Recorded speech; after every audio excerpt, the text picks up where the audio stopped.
today we're going to be talking of a very delicate topic, a topic which many don't really feel comfortable talking about it. And with me, I don't really love the word which was given to this topic I'm going to be talking about.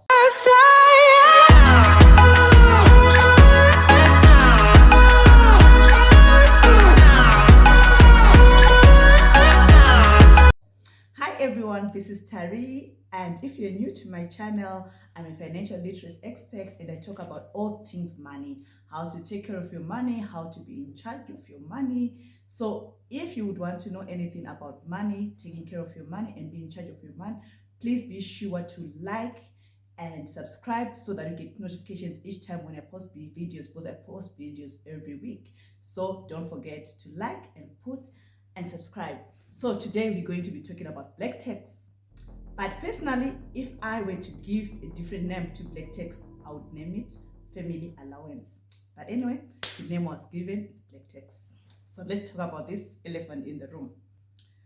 So this is how I define black tax. If you go on Google, you get a different definition to it.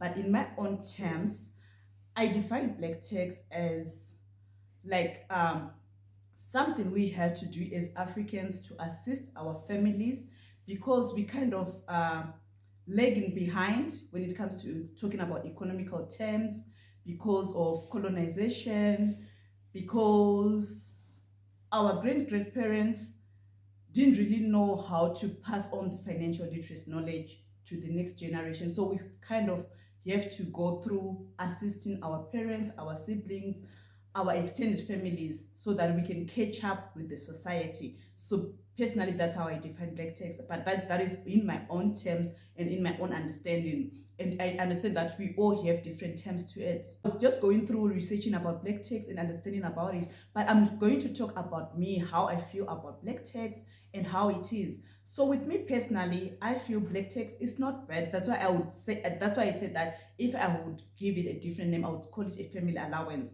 Because for me, when I'm looking at black tax, I'm looking like this is me being grateful to my parents. Like, I'm so blessed that both my parents, they're still alive. So I'm grateful that these parents of mine, even if they didn't have enough, but they sacrificed what they could to take me to school. Like, I went to boarding school. Like, it wasn't the best school, but at least I went to boarding school and I did well. And if I look like I'm a second born in a family of 6, and all of my siblings, we all went to boarding schools and we all raised well, and we all do something, we all work, and we all have our businesses. So this is something I'm grateful for my parents. This is the thing which I did, like when I was dating Walter, like we spoke about it, and we also spoke about like, okay, when we get married, how are we going to be managing our families? What is our expectations from our families? So the time when we got married, to be honest, with me, my dad, his business was still flourishing. Everything was well. So like I used to like send pocket money to my 2 younger siblings and to my mom.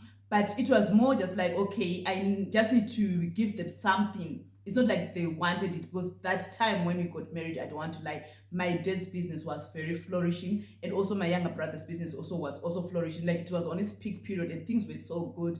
And sometimes you would send the money, then they would say, you know what, I know you're studying, I'd rather use this money to pay for your studies, don't send us money. That was the phase when we got married. So with me, I told him that, you know, I don't really send money because of this ABCD, but I do send pocket money to my mom and to my 2 younger siblings, because they were also like still going to school. A few years down the line, things changed.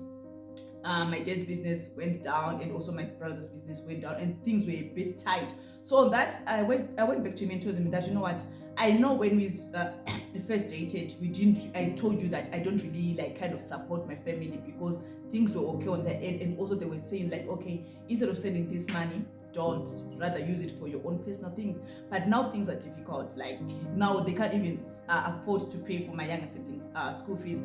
The other one, I think she was in Form 4 and the other one was in Form 1.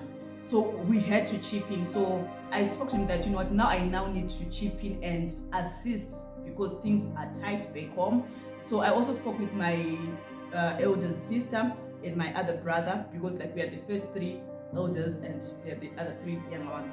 So we spoke and said, you know what, okay, so how much can we afford? So I also love like the way we have these discussions with my siblings as well. Like if there's anything, like if my mom is sick or if there's anything which needs to be done at home, we always like have the conversation like, okay, you know what guys, this is what is needed. But can we also like look into our budget? How much can we afford on this? Then maybe I say that I afford this much money. My brother said this, my sister said this. But if at the end of the day, if the money is not enough, we need to go back and say, you know what, this money is not enough. We need to make a plan so that this thing works. This thing with school fees for my younger siblings. But for me, I didn't take it as a burden, as a burden or anything. Because with me, I always say like, okay, when it comes for me assisting my family, there are three things I gladly do. I do with happiness, with an open smile. So these three things are education. Because when I educate my younger siblings, it's more like I'm empowering them, I'm investing in them so that their lives will be better. So when this situation was presented, I was like, you know what, my sisters and my brother, you know what, let's just do what we can so that these kids can go to school, they can do their degrees. Then it can be difficult because we also need to like, okay, streamline on other things of our lives. We also need like to cut down on some of the things we were doing, because but now this is needed because it won't be fair on them. It will be very unfair because like our dad took us to boarding schools and we can't let them go to day schools. So we chipped in and we did what we could, and they finished their school and now they're doing much better. So with me, yeah, education is one thing which I gladly assist. Then other number two is medical health is very important. Like my mom, she's on chronic illness. So with me, I just took it upon me that, you know what, I'm going to be buying your medication every month. Because with her, if I buy a medication, she'll be better and she'll also see us growing up, and you can also spoil it each other time when we get the money. So yeah, education, health, and the third thing, like groceries, obviously people, they need to eat, food is needed. So with me, those are the three things which I can gladly assist with an open heart without like negotiating about it. But also what I've noticed also when I was researching about it, like other people also, they also like kind of take advantage of the person who will be assisting them. If you can go on my channel, you'll see there's another video which I shared on financial enabling. Because other people, they end up like being entitled to the help you do to them. Then they end up like forcing you to live above your means. But it will be more like it won't be more like you are just assisting on the basics, but they'll be more like making more demands for you to assist them on luxurious lives. Maybe they want to travel and they'll be making demands that you need to be doing this for us, you need to be doing, and like they'll be like guilt tripping you to do that. So I always feel like when it comes to those scenarios, now it's toxic. It's not toxic black text. So as a person, you also need to like to sit down with your relatives, with your family, and just understand and have those conversations. Because what I've also noticed, like many people, we are not comfortable talking about anything to do with our finances. Like with my mom, maybe when she calls me and tells me that, you know what, I was thinking to renovate the house and this is how much it's gonna cost and all that.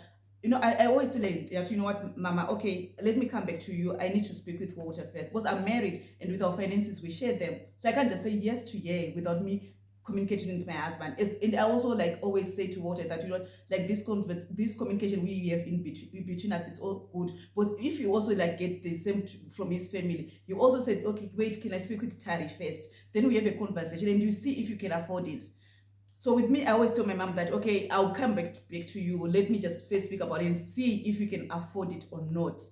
So after the discussion with Walter, I go back to her and tell her that, Mom, you know what, okay, I understand that you say that you want to renovate and all that, but can you please maybe give us 2 months so that at least we can save for this and budget for it, then we can do it.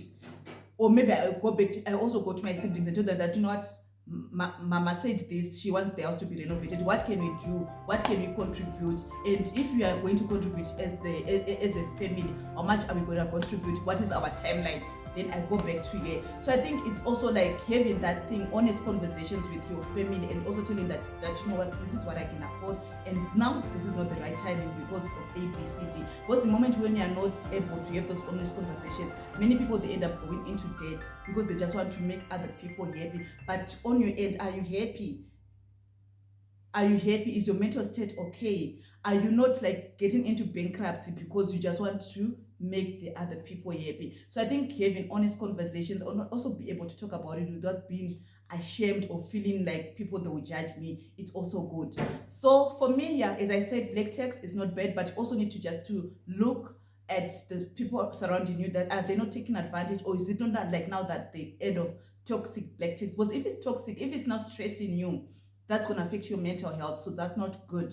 So guys, till we meet again, and don't forget to share your comments of what you feel about black text, and if you were to be given a chance to give another name to black text, what name would you give? Bye for now.